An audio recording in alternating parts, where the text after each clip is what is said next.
வணக்கம் and welcome to box office.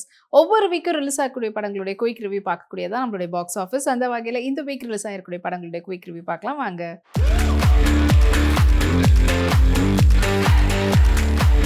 இப்போ நம்மளுடைய பாக்ஸ் ஆஃபீஸில் நம்ம பார்க்க போகிற திரைப்படம் ஓஹோ எந்தன் பேபி.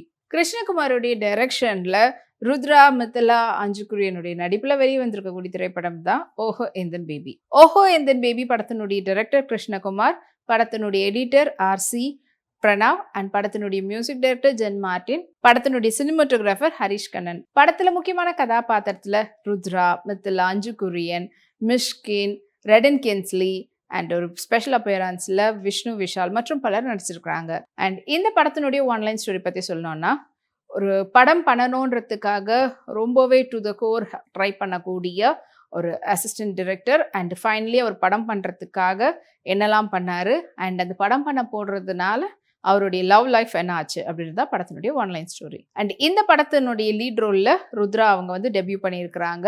அண்ட் படத்தில் வந்து பார்த்திங்கன்னா மித்திலா, அஞ்சுக்குரியன் இவங்களாம் வந்துட்டு அவங்களுடைய காம்பினேஷனில் வராங்க. ஸோ அவர் வந்து ஒரு அசிஸ்டன்ட் டைரக்டராக ஒர்க் பண்ணுறாரு. படம் பண்ணணும், அவர் டைரக்ட் பண்ணணும் தனியாக அப்படின்றதுக்காக ட்ரை பண்ணிகிட்ருக்குறாங்க.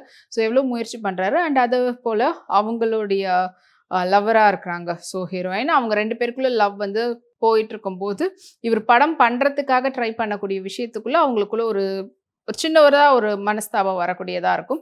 அது வந்து ஃபைனலி எங்கே கொண்டு போய் விடுது, அது வந்து படம் அவர் பண்ணுற வரைக்கும் அவங்க வெயிட் பண்ணுறாங்களா இல்லையா அப்படின்றது. அண்ட் ஃபைனலாக அவர் வந்து ஒரு ஹீரோ வந்து பிடிக்கிறாரு. ஹீரோ கிட்ட போய் அவருடைய கதையை சொல்லும் போது ஹீரோ எப்படியெல்லாம் மிஸ் பண்ணுறாரு அண்ட் அவருடைய லைஃப் ஸ்ட்ரகிள்லாம் எப்படியெல்லாம் இருந்தது அப்படின்றத பற்றியும் சொல்லக்கூடிய படமாக அமைஞ்சிருந்தது.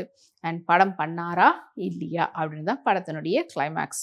ஸோ ருத்ரா வந்து விஷ்ணு விஷாலுடைய பிரதர் அண்ட் அவர் வந்து அதனால படத்தில் வந்து ஒரு ஸ்பெஷல் அப்பியரன்ஸில் வந்திருக்கிறாரு. அவரே ப்ரொடியூஸும் பண்ணியிருக்கிறாரு.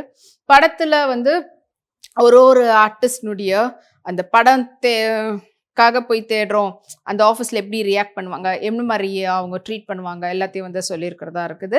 அண்ட் இந்த மாதிரி நிறைய படங்கள் நம்ம வந்து பார்த்துருக்குறோம். ஒரு டைரக்டராக ஆகணுன்றதுக்காக ட்ரை பண்ணக்கூடிய கான்செப்டோடு சேர்த்து இன்னொரு பக்கம் அவங்களுடைய லைஃப் கரியரில் ஸ்ட்ராங்கானால் தான் உங்களுடைய பர்சனல் லைஃப் அடுத்த கட்டத்துக்கு கொண்டு போக முடியுன்றதுக்காக அதில் வந்து எந்த விதத்தில் கொஞ்சம் புதுசாக கொடுக்க முடியுமோ அதை வந்து கொடுத்துருக்குறாங்க.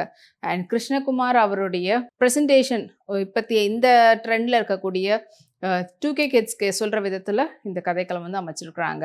அண்ட் அது மட்டும் இல்லாமல் ஜென் மார்டினுடைய இசை படத்துக்கான ஒரு ப்ளஸ் அப்படின்னு சொல்லலாம்.